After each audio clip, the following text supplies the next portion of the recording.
For years, I had a secret. I wasn't just eating food, I was eating my emotions. Every bite wasn't just hunger. It was fear, it was sadness, it was everything I didn't know how to express. I didn't realize it at the time, but I wasn't just feeding my body.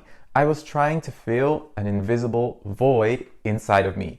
And by the time I was a kid, I was already overweight, carrying not just extra pounds, but a weight I didn't know how to put down, literally. I was a quiet kid, shy, I was afraid to speak up, I usually felt invisible, and the one thing that was always there for me was food.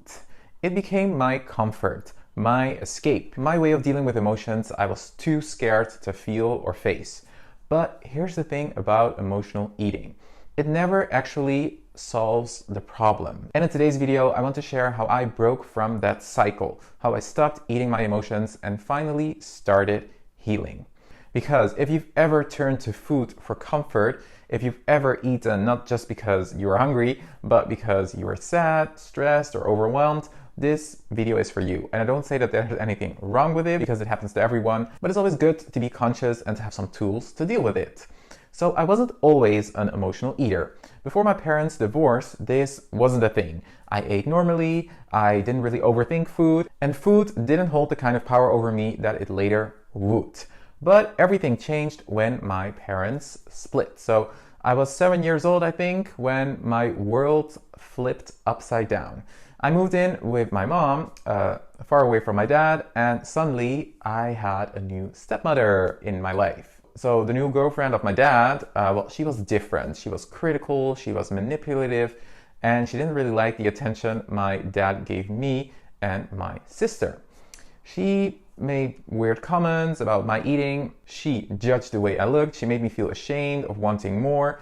And the worst part, I had to ask her for permission to eat more. If I wanted another cookie, another piece of chocolate, I had to go to her. And I didn't like her. And sometimes she'd say yes, but not without a comment.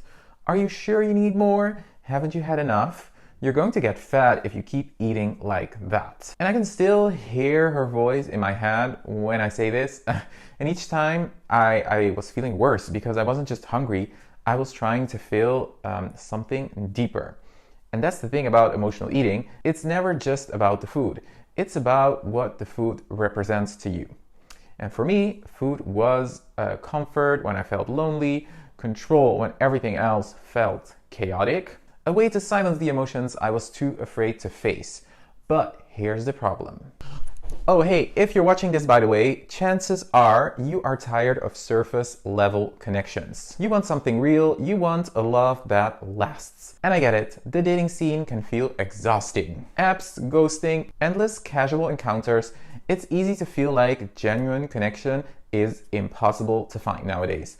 But here's the truth. Finding lasting love isn't really about luck. It's about knowing how to create it. That's why I wrote Beyond the Hookup, 10 Secrets to Finding Lasting Love, a guide to help you move past fleeting connections and start building the kind of relationship you truly deserve. And if you're ready to stop settling for situationships and start building something real, grab your copy now. It's only $17, and trust me, it's going to change the way you approach dating forever. Click in the link in the description of the video and get your copy now. So let's get back. Food doesn't fix emotions, it just buries them deeper. And as I ate more, I gained weight, I became more self-conscious, I started avoiding mirrors, feeling ashamed of my body, not going out, not making friends, and the cycle kept going on. I was a really lonely child. And the real problem wasn't the food, of course. The real problem was what I wasn't dealing with. And until I faced that, nothing was ever going to change. And I didn't change overnight. For years, I tried dieting, restricting, controlling my food, but I wasn't addressing the root cause. And here's what I finally realized. I didn't need to fix my body, I needed to heal my emotions. So I started doing something different, something that changed everything.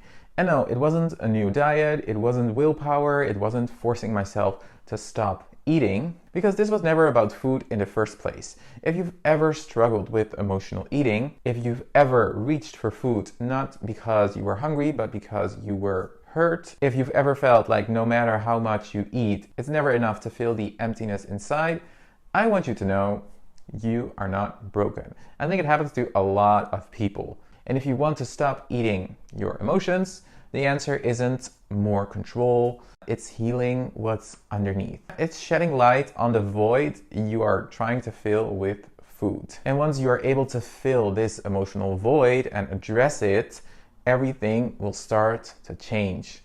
And this is why I started this channel, because I know what it's like to struggle, to feel out of control, to believe you'll never break free. And I also know what it's like to finally heal.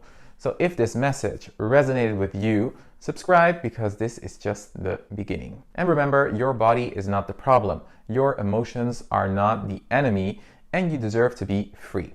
So drop a comment below and tell me what's one feeling, one fear, one moment that triggers emotional eating for you. Because writing it down, saying it out loud is the first step to healing. And remember, you don't need food to comfort you. You are strong enough to feel, process, and heal. And that's where the real magic happens. So thank you so much, and see you next time. Bye-bye.